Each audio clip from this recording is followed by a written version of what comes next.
Je voudrais d'abord féliciter tous les Africains parce que c'est la première fois que cette conférence mondiale a lieu en Afrique et on remercie pour ça le Sénégal. Plus de 50 nations participent aux assises, notamment la RDC. Le chef de l'État congolais, Félix-Antoine Tshisekedi, désigne la ministre d'État, ministre du Plan, Judith Suminwa Tuluka, pour le représenter. Placé sous le thème « La transparence dans un monde en transition », ce forum mondial a connu 4 allocutions pour la cérémonie d'ouverture, dont celle du Premier ministre sénégalais, Amadou Ba, et de Hélène Clark, PCA de l'ITU international.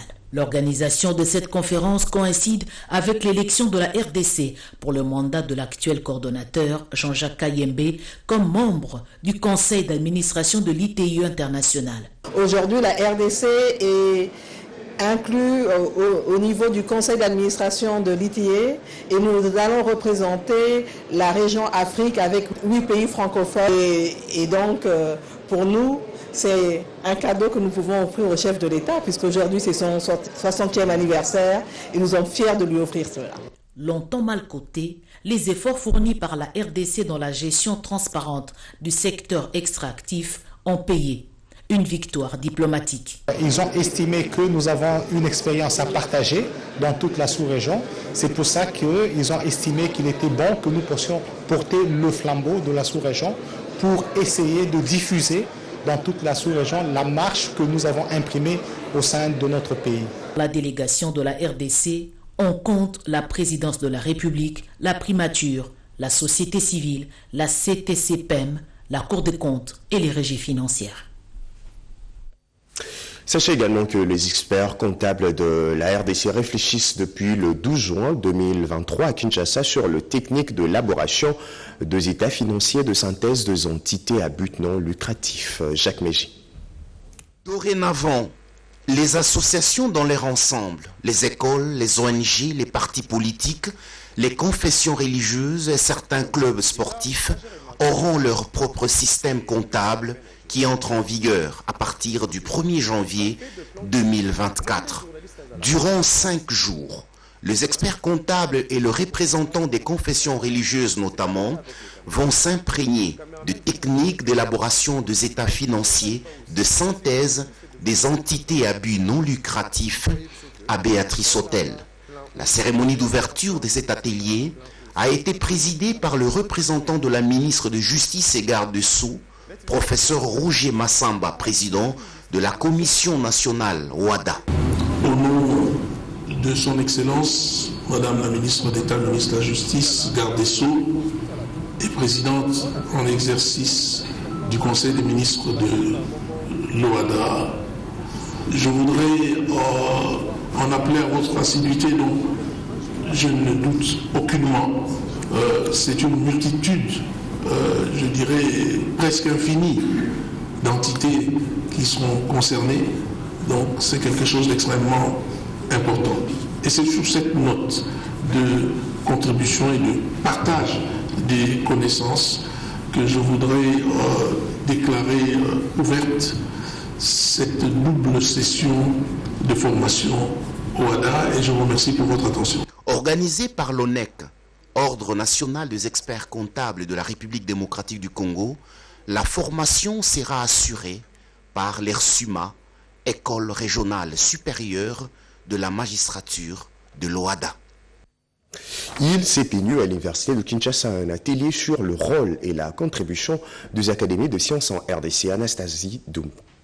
Rôle et contribution des académies des sciences pour l'essor de l'enseignement supérieur en République démocratique du Congo. C'est autour de ce thème que les scientifiques de l'université de Kinshasa ont réfléchi sur comment promouvoir les sciences et démontrer aux jeunes étudiants des stratégies à y mettre dans les domaines portant de croissance en vue de répondre aux problèmes de la société tels que l'agriculture, l'électricité, la biologie et autres. Cette académie de sciences pour les jeunes en République démocratique du Congo est une véritable aubaine pour nous, parce que les jeunes s'intéressent de plus en plus jeunes d'ailleurs au développement de la science et demain nous sommes sûrs comme Siméon de pouvoir dire il est temps, nous pouvons partir, parce que nous sommes sûrs de laisser à une jeunesse responsable les rênes et les destinées de notre nation. Ouvert par le recteur de l'INIKIN, le professeur Dr Jean-Marie Kayembe, qui tient à la promotion des carrières scientifiques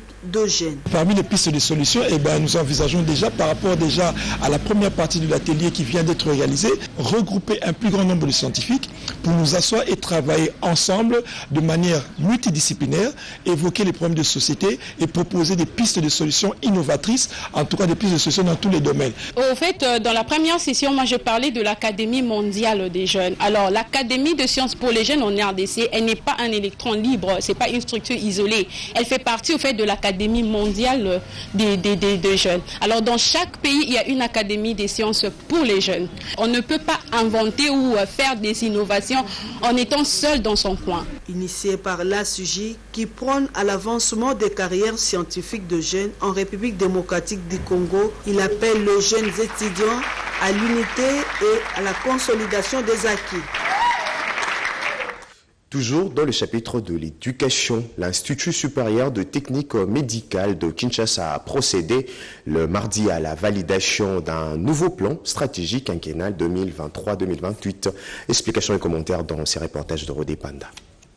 C'est au cours d'une matinée qu'a eu lieu la présentation officielle et l'adoption du plan stratégique quinquennal 2023-2028 de l'Institut supérieur de technique médicale ISTEM Kinshasa. C'était dans la salle de l'école doctorale de cet alma mater. Selon le directeur général de l'ISTEM Kinshasa, le professeur Marc Kakoulé Kaniki, l'objectif poursuivi par ces plans stratégiques et quinquennal vise la transformation de cet établissement supérieur en sciences de santé. Évalué à plus de 17 millions de dollars américains durant les 5 ans, ces plans stratégiques se basent sur 6 axes, à savoir la bonne gouvernance et le leadership transformationnel, l'excellence académique dans le système LMD, la recherche scientifique et innovation au service de la communauté, l'amélioration du patrimoine et la protection de l'environnement. Les nouvelles technologies de l'information et de la communication intique ainsi que l'ouverture au monde. Marc Kakoulé Kaniki affirme que c'est doté d'un plan stratégique quinquennal est l'une des recommandations des États généraux de l'enseignement supérieur universitaire tenus à Lubumbashi. L'objectif, c'est de transformer l'ISTEM en une institution qui répond aux normes,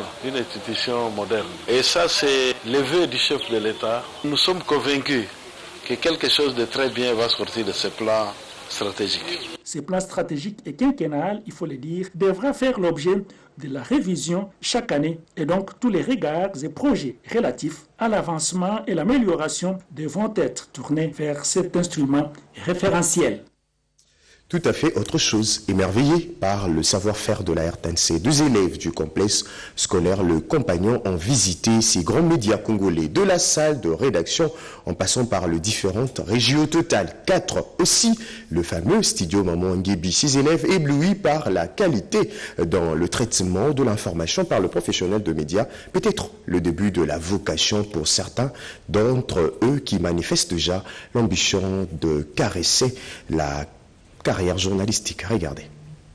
Radio-Télévision nationale congolaise, vecteur de l'unité nationale, a servi les élèves du complexe scolaire et compagnons situé dans la commune d'Enchili, au quartier 5, sur l'avenue Fou, à Tchangou. Ces élèves ont visité les installations de la RTNC pour objectif de savoir plus l'historique de ces médias publics qui est riche dans l'histoire de la République démocratique du Congo. Et ensuite au studio Maman Nguebi qui fait passer d'une histoire de la brave femme, produisait 2 émissions. Ils ont été conduits par leur promoteur, Jean-Baptiste Kilundu Nzala. Ces derniers mettent à la disposition de ces élèves de matériaux didactiques conformes aux standards internationaux avec de bons enseignants pour l'enseignement de qualité pourra répondre à un savoir fondamental. Et puis, ces titres avant de nous quitter, état de lieu et fonctionnement actuel de la sous-traitance en RDC, sujet exposé par le directeur de l'ARSP aux étudiants de l'Université de Kinshasa au cours d'une matinée scientifique. D'amener les fils et filles du pays à la maîtrise des méandres de l'entrepreneuriat et de la sous-traitance et pour répondre, au-delà de tout, aux exigences de la vision du président de la République dans ce domaine précis, le numéro 1 de l'autorité des régulations de la sous-traitance dans le secteur privé en RDC, l'honorable Miguel Katem Kachal, a été invité ce week-end à l'université de Kinshasa pour un entretien à cœur ouvert face aux étudiants de plusieurs établissements universitaires, public et privé réunis à l'amphithéâtre Léon Saint-Moulin. Dans un premier temps, il a été accueilli par le comité de gestion de cet alma mater et la délégation de la RSP. Durant ce court échange, un bref aperçu historique de cette institution lui est narré. Cela sera suivi par quelques mots sympas couchés dans les livres d'or de l'université de Kinshasa. L'instant d'après, c'est le moment fatidique, attendu par ces milliers d'étudiants qui, du reste, ont dû braver la fureur du soleil au zénith. Ici aussi, l'accueil réservé au DG de la RSP est simplement tonitruant. D'entrée de jeu, le mot de bienvenue du recteur de la première université du pays, le professeur Dr Jean-Marie Kayembe. Monsieur le directeur général. À sa prise de parole, l'hôte du jour a tout d'abord commencé par son discours exposé de motifs afin de circonscrire le cadre d'échange avec ces cadres universitaires. Prenons la balle au bon, ces étudiants ont eu simplement une occasion en or pour une vie active parsemée d'opportunités. Du haut de son expérience de plus de 15 ans comme entrepreneur, Miguel Katem-Kachal a brillamment répondu aux centaines de préoccupations de cette immense assistance. Du côté des étudiants de Kinshasa, cette rencontre était une découverte satisfaisante. L'homme de la sous-traitance en RDC a par la suite été conduit dans une visite guidée des stands afin de découvrir les prouesses de certains étudiants déjà engagés dans le secteur des start-up.